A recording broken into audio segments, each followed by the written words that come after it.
আসসালামু আলাইকুম। আমার প্রিয় নতুন হোমিওপ্যাথিক ডাক্তার,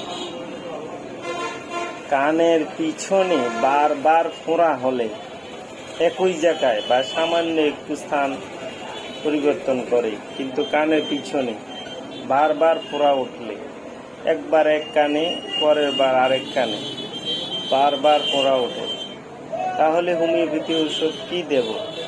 চলো দেখাই।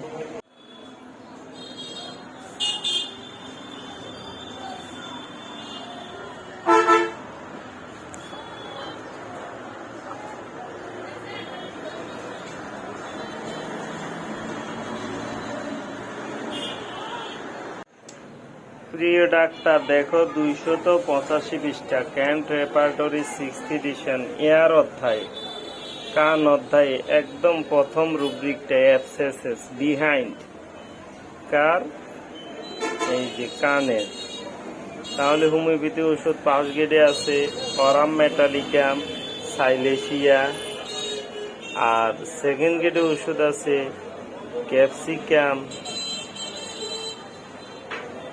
ভেরাইটামিউর, নাইট্রিক অ্যাসিড, আর থার্ড গ্রেডে ওষুধ আছে অ্যানান কার্বোনিমিলিস টেলিকার।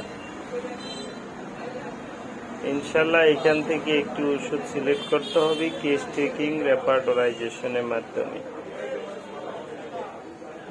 ধন্যবাদ।